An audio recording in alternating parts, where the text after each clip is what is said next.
Welcome to Through Immigrant Eyes, a podcast created by the Center for Immigrant Progress in hopes of amplifying and uplifting our voices as immigrants. As a grassroots organization, we believe that in order to empower our community, we must first listen to what they have to say. In this episode, we'll be speaking with Shareny Baba and Cossio about their experience traveling with Advance Parole as DACA recipients. Welcome in, ladies. Thank you for being here. Thank you. Can you each give us a quick introduction about yourselves and where you're from, how long you've had DACA, and what you do? Let's start with you, Shareny. Okay. Like Sandy said, my name is Shareny. Now I'm Shareny Baba because I just got married last year. But I've had DACA since the inception of DACA. Was that in 2012? Mm-hmm. And I felt like I was one of the first ones to go and get it out. I trusted the process too much. I was like, this is a life changer. And currently I am working for a nonprofit organization. I'm a clinical social worker working with unaccompanied minors. So children under the age of 18 that come to the United States unaccompanied, traveling by themselves. We find a safe home for them where they can have padres de crianza or foster parents that can look after them until they're able to be reunified with their families. And where are you from originally? I'm from Mexico City. And Anna? So I was born in Matehuala, San Luis Potosí. I also pretty much jumped on the bandwagon when DACA first started in 2012, and I remember it was an early Christmas gift because my permit arrived just before Christmas, and I was just like, oh, okay, let's do this. And I remember one of the first things I did was go get my social so I could get that license. Yeah. I'm a substance use counselor and pretty much have done an array of field of case management work, especially since COVID started, helping with financial assistance, rental assistance or mortgage assistance. We did do almost a year of helping the newly arrived migrants at the hotel here in Chicago. After they moved out, then they moved us back to substance use, and that's where we've been ever since. So done a little bit of an array of stuff.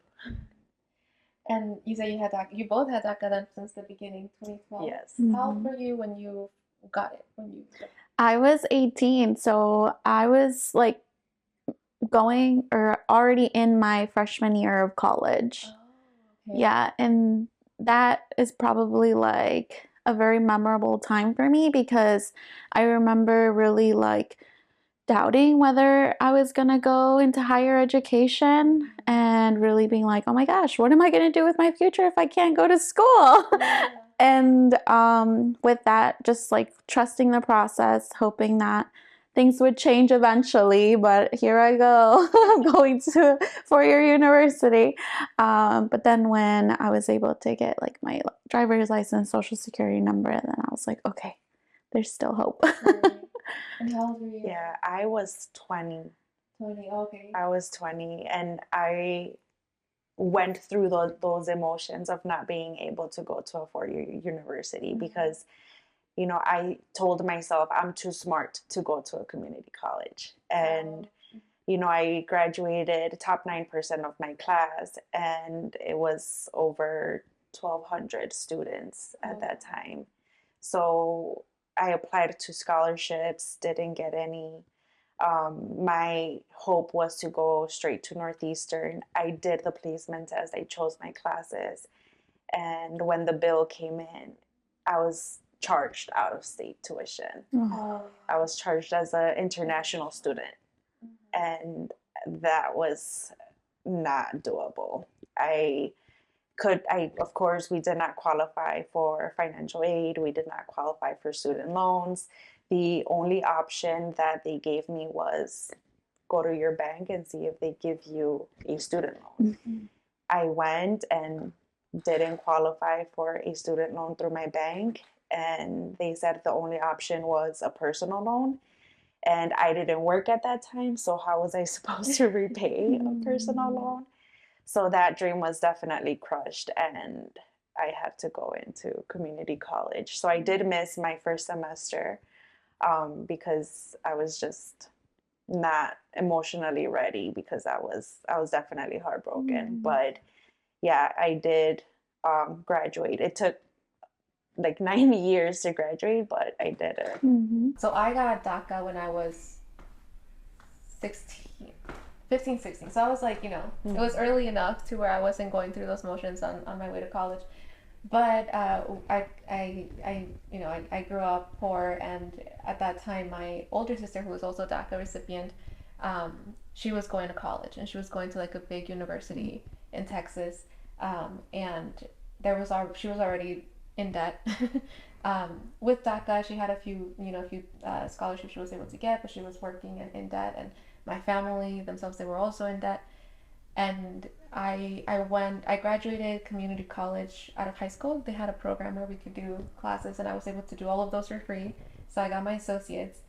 And when it came time to go into 4-year, I went to the University of Houston for 1 year, and then I couldn't pay more after 1 year. And I didn't want to get any debt, so I was like, I can't add on to the family debt. Yeah. And I also wasn't sure that I was doing what I wanted to do. I want to talk about the Advance Parole, which is an opportunity we can get through DACA. So Advance Parole, for those of you who may not know, is a travel document issued by the U.S. Citizenship and Immigration Services, USCIS, that allows certain non-citizens inside the U.S. to depart and re-enter the country after temporary travel abroad. So for DACA recipients, we can seek Advance Parole, but only if they need to travel for humanitarian, educational, or employment purposes. Humanitarian purposes include travel to obtain medical treatment, attend funeral service for a family member, or visit an ailing relative. Educational includes semester abroad, academic research, and employment purposes include overseas assignments, interviews, conferences, training, meeting with clients, anything that has to do with your job. So what were the opportunities that you encountered when you did apply to Advance Parole? Well, I just want to mention that initially, like when I first got DACA, we did ask the lawyer, what is advance parole? Is it recommended? And it was so new that the lawyer did say it's not recommended. We don't know how it really works. So we were actually discouraged not to apply for it. And then so as time went by, I did come across some friends that were doing advance parole, but to me, in my perspective or in my eyes, it seemed like it was a luxury. I don't know why. It just seemed like, I don't know, maybe it was fear, and I was like trying to come up with excuses like, no, this isn't for you, don't do it. But it came off as a luxury to me, and I didn't know that I needed to do it. And by that, I mean, like, I didn't know the benefits of doing advance parole. And so a long time passed by, and I joined some Facebook groups, did my research, got a little bit more educated on it. And then I learned that it wasn't a luxury at all. Like, I actually needed to do advance parole so that I can get my legal entry, because when I came to the States, I didn't have a visa. And so I didn't have a legal entry, which is something that you need to have in order to adjust your status in the long run if you want the process to be a little more smoother. So then I was like, okay, how am I going to do this now? And I started looking into the different ways that you just mentioned, like humanitarian, educational, or like for employment purposes. And I did a whole spreadsheet of ways that I could do advance parole, to really look at the different ways.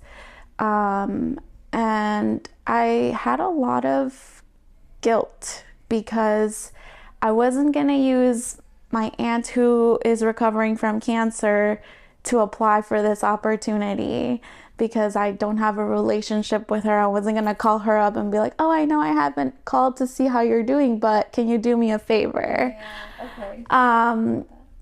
My grandpa had passed away 2 years ago when I started looking into the process. So I was waiting for some documents to come through to see if I could use that, but I was still feeling guilty using that as my reason. So then I kept looking. I found a lot of organizations that allow you to do community service abroad. And so I looked into different organizations. That was the sign for me that was like, okay, you love helping out your community. This is going to be the path to you doing this without feeling any guilt. So I went with an organization that was able to help me through the entire process, and I was able to learn a new culture in the Dominican Republic and go to an orphanage there for a couple of days and help in that way. Nice. I feel the same way about, feeling guilty when it's about like a humanitarian reason where like you have a relative who's sick or passed away. Because I had the same situation. It was around COVID when it was still a question mark of like what was going to happen in the borders, like were they going to close it and all of that. So I was also afraid of like just being stuck on the other side. But I had my grandma on my dad's side who was sick, and there was a part of me that was like, this is my opportunity. And it was like, why am I calling it an opportunity? So I felt very guilty. I didn't do it in that moment. Sadly, she did pass away, and I wasn't able to say goodbye, and a lot of my family wasn't able to say goodbye. But I definitely felt really weird at the end because I was like, I probably could have, and then I felt guilty for not even trying it. So it's a lot of guilt. But what was your opportunity? How did you come across it? So I think I had also, before going, had done my research as to how I can, apply. I remember, I think my only option was educational, and I think I was still going to school. So I was trying to see, like, it was a study abroad program, an option, because the only relatives I have over there is a maternal aunt, so my mom's sister, and my brother, which neither of them are sick. My grandfather passed away like years ago, so it was over the 2 years where it's safe to apply to Advance Parole to visit a grave.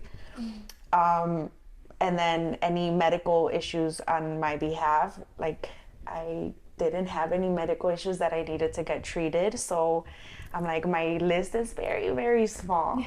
I ended up finding out about this opportunity through a coworker of mine with the Mexican consulate. And then they did a forum for DACA recipients, right? And then they paid for us to go to North Carolina. And it turns out that in North Carolina, they invited us to go to Mexico.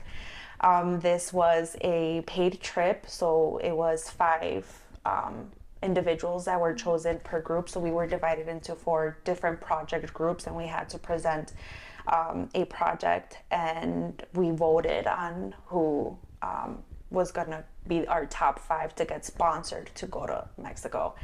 So our application process was complicated because since it was paid through the Mexican consulate, we had to use their attorneys. We never got a hold of our attorney until I literally went ringing in their building, and they're like, who are you, right? Yeah. So we actually went to the same trip. And that's how we met, and why I wanted to have you here to tell that story, because it was, moving on to the application process, it was a very stressful few months, weeks and months, where I feel like I couldn't focus on anything else but that. Yeah. But yeah, it was like you said, it was through the Mexican consulate, so everything had to go through them. And I feel like had it not been for you being a part of the people in Chicago struggling to get the process through, I probably wouldn't have made it there. So I'm really grateful to you for advocating for us. I think, we advocated for like all 5 of us, or 6 of us, because they ended up paying for a 6th person, which was our emergency person. And 2 weeks had gone by that we had emailed the attorney our paperwork, and not even an acknowledgement. I received your documents. Come in this day, like we'll sign, nothing. And then I think it was one day where we had to go sign some documents at the Mexican consulate. I'm like, look, I'm around the area. Let me go knock, right? Let me go see what's happening with their paperwork. I show up. They had no idea who we were. Like, the staff there had no knowledge, like, of our paperwork. I don't even think they had started the application. One of the staff ended up calling the attorney. The attorney's like, no, I'm handling it. This is like, if they have any questions, they have to ask through the Mexican consulate, because I only answer to them. You're not the client, they are. So we were just very upset. We had so many questions. We were not getting answers. And we were in a chat with everyone else from North Carolina that were also being sponsored, and people were like, oh, I have my document. Like, people were saying, oh, this is happening. They were already submitted. And we're like, we've heard nothing. Wow. And I think that's why it also played a role into the applications were sent late, and then us rushing into, are we going to get approved on time?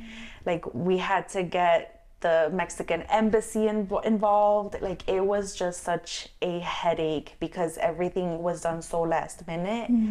And we were really scared that we were not going to get approved on time. Yeah. And I mean, I think they were counting on it being expedited, that everything was going to happen since it was through the Mexican consulate.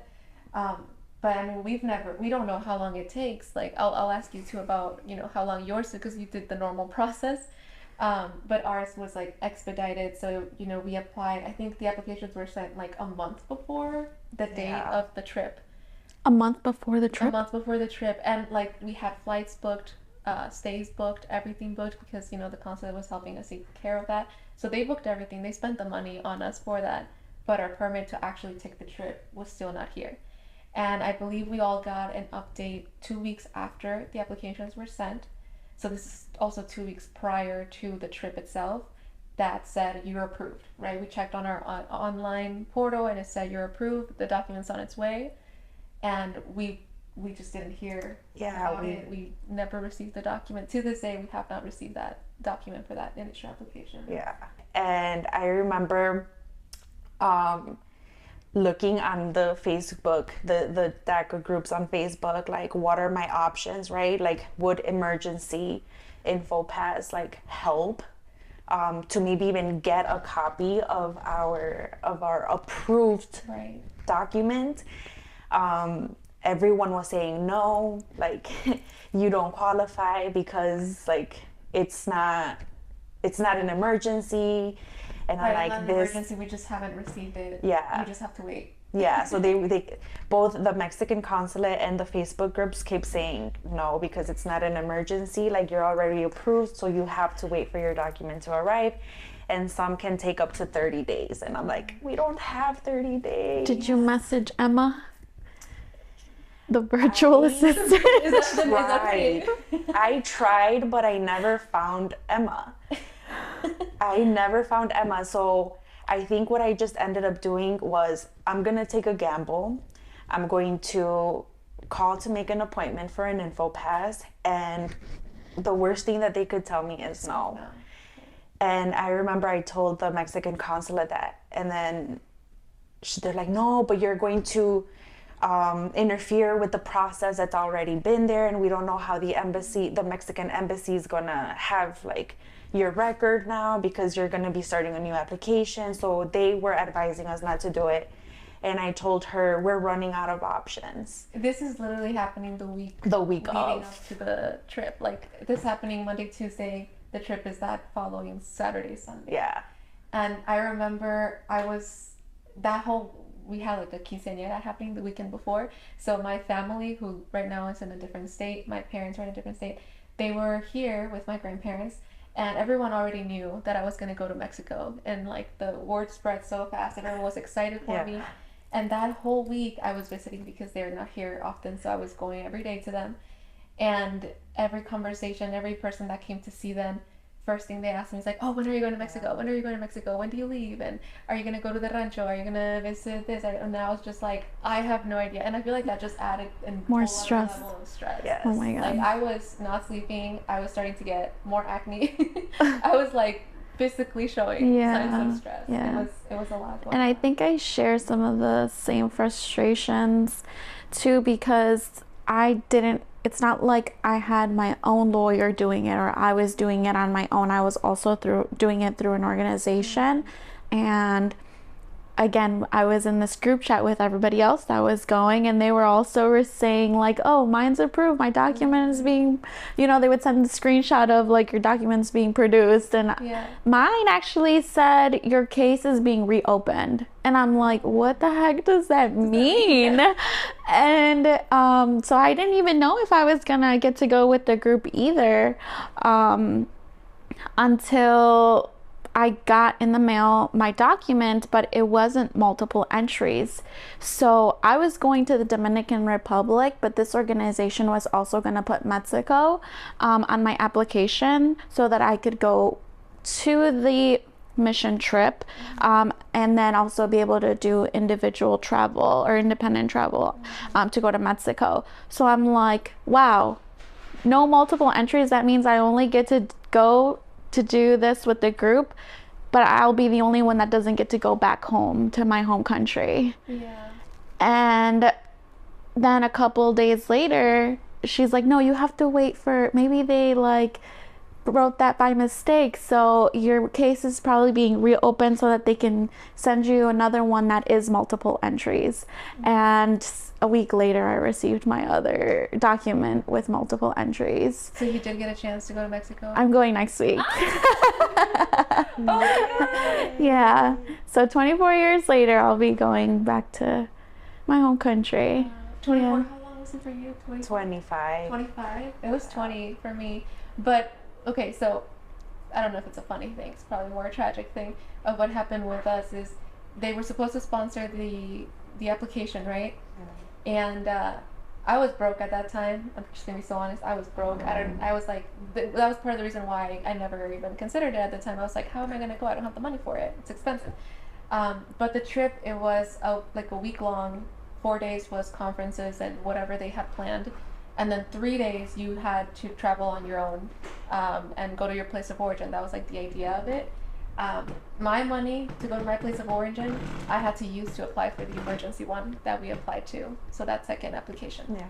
So I didn't have money left to go to my place of origin. So I just went, and I'm from, I was going to go to San Luis. San Luis, yeah. And Both of your families are from there? Yeah. we're both from San Luis, but different state. And I think what made it more frustrating is once we got to the appointment, I think we felt relief, right? Once they took our paperwork, because we fought for the appointments, I ended up, I ended up getting an appointment, and I told Sandra, keep calling, because she hadn't gotten a call back. And I told her, keep calling, tell them like you already have your stuff, you cannot wait. Because they were giving her appointments they were giving us appointments the week after, meaning the conference would have already started. Yeah. And I told the officer, I do not have time. I already booked my flight. I had already lost hotel money because I was going to go back to San Luis, to my hometown, to visit my brother. I had to cancel the hotel. I had to move my flight, so I had to pay extra to move my flights. And they ended up telling her, just you and another girl who had not received her permit either, go to the same appointment as Anna. Yeah. And they all knew once we walked in, everyone knew about our case already, because you guys have been bothering us all week. Yeah, so if it wasn't because we kept pressuring immigration, I think we would have missed out. So your appointment was scheduled for later, so you just tagged along with Anna, who got an appointment earlier. So I was calling, they told me, oh, we can do Monday, and I was like, you know what, at this point, like I just need to be able to go, right? I just want to go now. I remember on the call after you told me that, I was like, okay, then I'm just gonna like pressure them even more. On the call, I was like on the verge of tears, and I made it sound like the trip wouldn't happen without me. I was like, well, I'm presenting. I was presenting. They had also asked me to speak in front of the Mexican, the representatives, that was supposed to be me, but because I didn't get my approval, we had to put in an alternate. So I didn't get, and then once we sent the agenda to, the government officials, they didn't want to switch it back because they said it would look unprofessional to switch it back to me. So I didn't get to speak in front of them because of my advance parole not getting here in time. So that was a missed opportunity. And then we find out that the attorneys of other participants were going with them to USCIS. And we were asking the Mexican consulate, can you please ask the attorney to help us figure out a way where we could get this document? And he said, no, my job is done. My only job was to do the application, and that's it. Wow. Even though he signed a letter that said he was our representative. Yeah. So that was also, we didn't get a chance to pick who would be our representative. That was also not knowing. And other people going to the trip ended up taking their attorney, and their attorney was able to get that document printed, the approved one, and without not having to apply pay again. So, and you know what? I feel like this experience of like all this anxiety, not having control of the situation, has just empowered me to do AOS myself. Yeah. And I know it sounds scary because most of the time you want a professional who's studied law, right, to do that for you. But if I were to do advanced parole again or AOS, I think I would do it myself. Yeah, that was really stressful, not knowing what was going on, and then everyone telling you, just wait. When you're just like, I can't just wait. But at the end of it, we were able to get it. We were all very happy, crying almost. We were just like, I can't believe we're going to Mexico. Like, it's actually happening. I think on the way home after that appointment, I had to park my car and just like process what had just happened. Like, okay, it's happening. I leave tomorrow. Wow. But I want to talk about that. About now you're like on that right now for the Mexico trip. Like, you're about to go back you're going to visit your place of origin too, like where you're from. Yes. So let's talk about leaving the country for the first time, and then you can share a little bit how you feel right now thinking about going to Mexico. But you're on your way to the airport, you're checking your bags in, you're stepping on the plane, you're taking your seat, you leave, and then you're descending onto a different state. You've crossed the border. How does that feel? What's like going through your mind? I think for me, I wasn't scared at all. I think because we had already done our research, the likelihood of not being able to be granted re-entry was inexistent for me. Like, I have no criminal background. I have my AP document. Like, I have my work permit. There's no way that they should deny me. So I was definitely not scared to come back. Going to Mexico, I did have more of like a question of how is it? Because I came here when I was 5, so I have very vague memories of how it was. And I think my trip is not complete because we weren't able to go back to San Luis. So I think I didn't get to process the emotions of going back to my hometown and seeing, oh my gosh, like I remember this, right? Like the Plaza de Armas, like this is what I remember. So I don't think my trip is complete. My trip ended up getting adjusted because since I was going to go meet my brother in Matehuala, he ended up meeting me in Monterrey because now I didn't have the time to go back and travel to Matehuala. So meeting my brother in a bus station filled with thousands of people was not the way that I intended it. And so my brother was deported in 2014. So it had been almost 10 years since he got deported. So I did imagine like our reunification to be more kind of special. And I did think that I was going to get emotional. But when you're filled with people around you, like I felt kind of robbed from that. So I was also FaceTiming with my mom. Like she was just in shock. Like she took a screenshot of us 3 on FaceTime. And like she couldn't believe it. Like she was just so grateful for the opportunity that I was even there to see my brother. So yeah, I was able to spend 24 hours with him, and that's it. So I'm still hoping to find another reason to reapply, but I didn't feel nervous. I think it was just more of like, what am I going to come across in Mexico? Like, I really don't remember ever leaving Matehuala. So I didn't know what to expect. I didn't know like how the roads were going to look, how the streets, like. It's a whole new world, technically. Yeah. Yeah. I feel like I was terrified when I left. Like I said, my family was in town, so the day before my trip, I said goodbye to them, and a part of me had a fear that this could be goodbye for a while. I better cry. So there was a fear in me for that, and a few weeks after, when I spoke to my mom on the phone again, she said, I had a feeling that when you were hugging me that day, you felt like it could be a hug, for a few years maybe, because you don't know what's going to happen. So I had a fear. I did have some confidence in me that, we have people on our side. We know lawyers, not the one that helped us, but we know other lawyers. We know people who know the law. We know our rights. We can do this. But I still had a fear. And I had my boyfriend take me to the airport that morning. It was like 4 a.m. And on the way there is when I verbally said for the first time, tengo miedo, like I'm scared.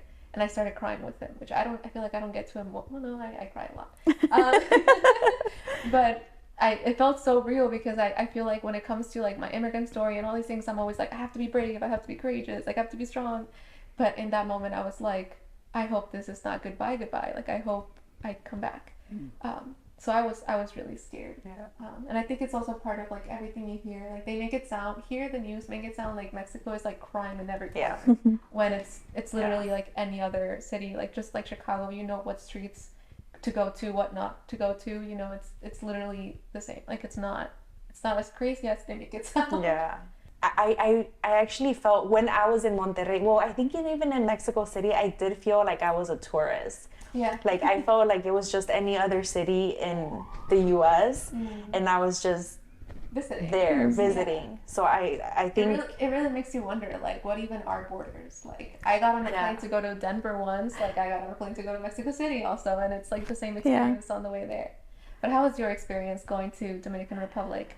I think my husband was more worried than me. Yeah, he's like, you have to tell me where all your documents are in case I have to come save you. He was ready. I don't need saving, I'll be fine. But yeah, I mean, even though it was my first time traveling by myself, I didn't feel like I was nervous or anything.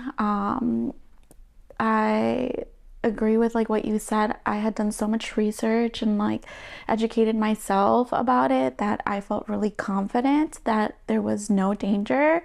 I mean, I didn't have an arrest warrant or anything, so there would be no reason for me to not be able to come back with this paper. And one of the girls actually in the group, she suggested this it's kind of like a bag for your documents, and it's like fireproof, waterproof, like all that. And I was like, I gotta get me one of those.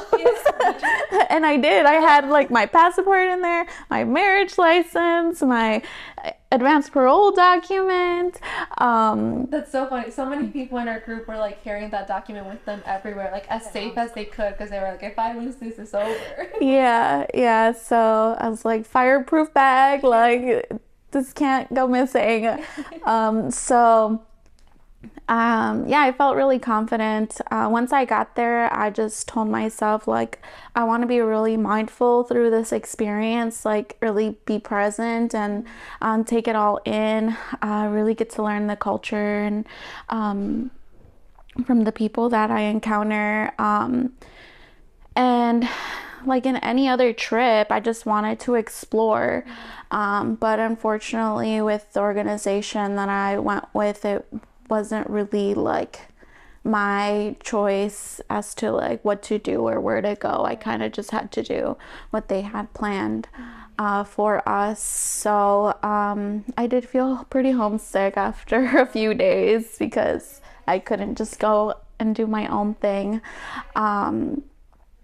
But coming back, a lot of the girls in our group were really nervous about, like, you know, when you get to customs. We had a layover in Miami, so a lot of them were really nervous, and I felt at peace. I felt like it's gonna be, it's gonna be fine. I just have to be honest and, you know, show them my paperwork. And I trusting the process. Yes. Yeah, I feel like we got really lucky because one of the persons, a lot of them actually have gone Advance Parole multiple times. So before we were returning, they were telling us this is what to expect, and they were talking us through it. Like these are like the worst case scenarios that we've had. These are the best case scenarios. So, you know, they were telling us these are a variety of things that you can see. Coming back, I don't think it was bad. I think it was pretty easy. I remember your coworker, I think she got a hard time. Yes. A little bit of a hard time, but probably the worst from all of us coming back to Chicago. I think she's the one that got the most questions asked, like, why did you go? Where do you work here? How long have you been here? And we all got different officers. We were like a little separated, like different lines, so we didn't get the same person. I had no questions asked. And I just trusted the process because, you know, I was honest. I said, I don't have any food on me, like on my carry-on.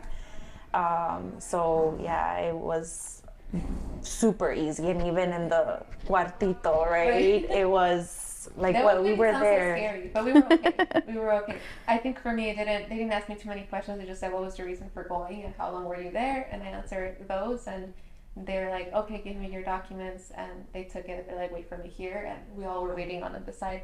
What was really cool, though, I think when we were landing in Mexico, going through the nationals and foreigners, and actually going to the nationals, I have a passport of this country, like finally. Yeah. I didn't get a stamp though on it. I did. I felt so excited to get that stamp. Yeah. I did it. I have the Guadalajara. Because my layover was Guadalajara, then to Monterrey. So I got a stamp from Guadalajara. And I think it was overwhelming for me to land over there and not know, okay, where do I go? Where do I stand? And I think that was the beauty of going in a group, because we all know we're all stressing out about the same things. So having a group chat and telling everyone this is what I experienced, and sending photos and like bringing a pen or something small like that was a big deal. But how was it for you coming back and now thinking about going to Mexico? Yeah. So actually, I do remember when I landed in the Dominican Republic, it was nice that they spoke Spanish and I could communicate, right? But the agent did ask me for my green card, and then at that point I was like, I gotta prove myself now. So I was like, okay, what do you need? Here's my EAD, here's my advance parole document. Like, I don't have that, but here's what I do have. But that was like the only scary, I guess, experience that I had landing over there. And then coming back, going to the cuartito, I remember that all the agents were minority. They were either black or brown. So that kind of eased the tension for me. And I was like, okay. And they were talking about like basketball games and like fooling around and just having like a casual conversation. And I was like, oh, they're cool. Some agents that actually enjoy their job. Right. Awesome. But no questions asked. The only thing that he told me was like, how much did you pay for this? And I was like, $575. And he's like, you know, you're very lucky, right? And I was like, why? He's like, because you got multiple entries and people pay the same price for one entry. And I was like, I'm not lucky, I'm blessed. And then he was like, okay, like, see ya. He signed it and he's like, yep, go through that door. And that's it. So he was like trying to have a conversation and wasn't intimidating at all. So one of the girls did tell us that the agent didn't want to give her second page back. And so if you don't have that page, you can't use your multiple entries anymore. So she had to tell, because the agent had no excuse as to why he wanted to keep it. He just was being mean. And so she asked to talk to his supervisor, and she was able to get her paper back. Again, advocating for ourselves in every turn. Yeah. Yeah. Let's talk about any new revelations, any new realizations, any new identity crises, maybe anything else that you've gathered now that the trip happened and ended. Like, what is new in you? Like, anything new that you realized? I think for me, like, my drive to go back is even stronger. Like I said, I think I felt robbed from going back to my hometown. So I think my trip is not going to be complete until I go. So finding a new opportunity to go. Yeah, like I said, I still haven't been able to look back at pictures because it's just, it reminds me of what we don't have. Yeah. And it's that flexibility to go back and forth. Mobility in the world. Yeah. Yeah, I feel that too. I feel like I also feel like I need to go back so I can actually see, my family, the people that are still there, the graves that are still there, and just the opportunity to just live all of that that I remember, from the little that I remember from when I was 5 years old. Do you have any new realizations? I guess when you go to any other country where you see like the people really working day in, day out to make, a couple dollars, it kind of makes you think of how privileged you are and the sacrifice that, our families did so that we didn't have to struggle. But I also I feel like my process isn't done because I haven't gone back to my home country. And my cousin that's actually like receiving my husband and I when we go to Mexico, she has like a career in like plane engineering, and she gets to travel and she gets to like do all these things. So for me, it's like kind of creating my own perspective of what Mexico is like, because you can hear so many different perspectives, like, the perspective from the media, like you said earlier, that it's dangerous and that there's so much crime. But then we actually have, family members that, have their own profession, that are living well, that are doing well. And I want to get to make my own perspective of what my home country is like, instead of just listening to what the media says or what other people say that it is. So I think I still, have to experience it for myself.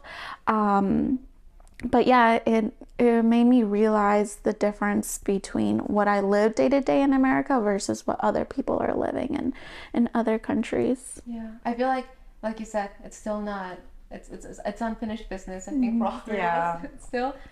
So I also definitely would like to go and visit my place of origin. And I feel like, being there, we went to Mexico City, and being there and being involved with like, meetings with like government officials and all these other things, it really made me question what would my life be like if I had stayed, or if like my parents never made the trip. And the fact that we were in a room with like representatives and senators, it was like, this probably would have never happened if my parents never left. I think that was my realization. Like, I think I left being a lot more grateful for their sacrifice than before. Like I got an opportunity to just go to school. Like, in my little ranchito, after elementary school, you have to go like out of it to like get to a high school or like a middle school. So you have to travel pretty far to just even do like the normal education, not even higher education, like even before that. So I feel like I wouldn't have had that opportunity. And it's just crazy to me, like, had I not left, I probably would have never been welcomed in these spaces. And there's still people there who are not welcomed, right? And there's, that's a whole other conversation. But yeah, I think that was my realization, that I've left feeling very grateful.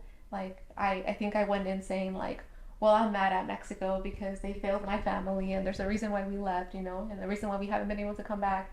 But I left feeling more Mexican than ever, I think. Yeah. I think I needed that trip to like really reconnect with my roots and understand where I come from, the people I come from, and just going to like the museums and stuff. I was just like looking at the statues and realizing how powerful the people we come from were and are, and the fact that they look like me, you know, coming from the U.S. where like you just see like historical white people sometimes. That was beautiful. Like seeing my features presented in like a museum, like that was beautiful. So I definitely left feeling a lot more grateful for everything. And we can vote in Mexico, even if we live over here. That's the whole point of the project that took us there. It was about voting in Mexico and why people who live here should care, just in general. But we'll share more about that too at a different point. But yeah, we can actually vote. And when you said like you landed there, you got to go on the line, the national line. Oh my God, that just like gave me goosebumps because it's like, wow, I'm gonna feel like I fit in. Yeah, I took a picture of that sign. It says like no cameras, but I was just like Mexico picture. Like the first thing that said Mexico, I was like, I'm here, I made it.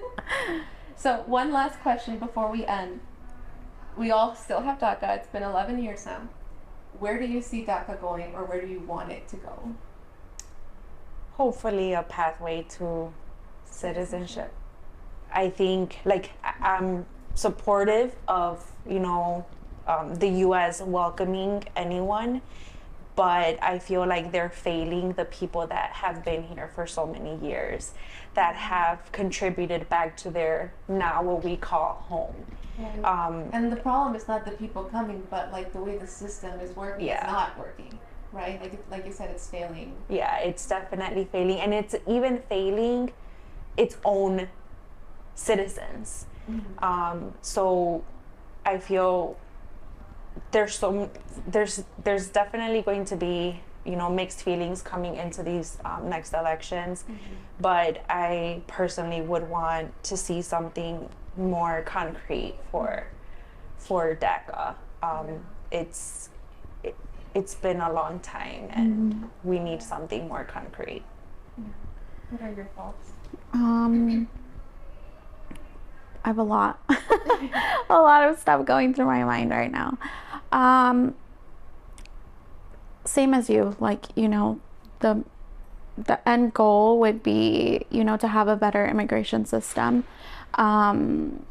where the people who have been like lived the majority of their life, yes, can actually be seen, and given that opportunity to have citizenship. I've had a lot of mixed feelings with now being married to a U.S. citizen, and taking that step forward to like, hey, you can get your green card now. But going through that process, it's like, okay, like I can finally do it, but what about my parents? What about the people that are coming after me, that don't have that opportunity?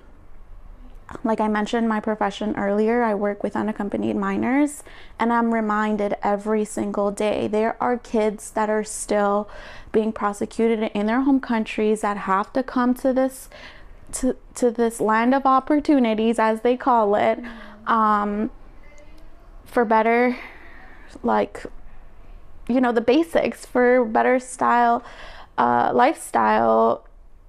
And they leave their families behind, and the system doesn't look after them. They become undocumented, and it's just messed up. So regardless of if I can get citizenship or not, like I feel like I'm still going to continue to advocate for those people that are still coming, still looking for better opportunities. But I'm excited for Mexico, so I'm just gonna try to keep my mind focused on that. Yeah, and you're both doing amazing work still, you know, advocating for the community. I think for me, what I would like to see is, first of all, like a decision on DACA, because we've just been in limbo for so long, and there's people who qualify for DACA, but because it's, you know, not accepting new applications, they don't have at least that, you know, at least a work permit, at least a social security number, and protection on deportation. So there's definitely a lot of work to be done. I don't think the end goal is citizenship, though, just because there's citizens in this country who are not treated with respect and dignity. So I feel like, which is like a whole other conversation about working across movements, but there's still you know, once we do, if we do hopefully get citizenship one day and we're seen as citizens, there's still certain rights that we're going to have to fight for, right? So there's still so much more work to do after we become citizens. I'll close off this conversation. I think I would love to have you guys in another episode where we can talk even more in depth into everything that was unsaid. But thank you so much for joining me. Thank you for doing this. Thank you for being vulnerable and opening up to us. And hopefully this episode helps anyone wondering what the immigrant experience is like, what advanced parole is like.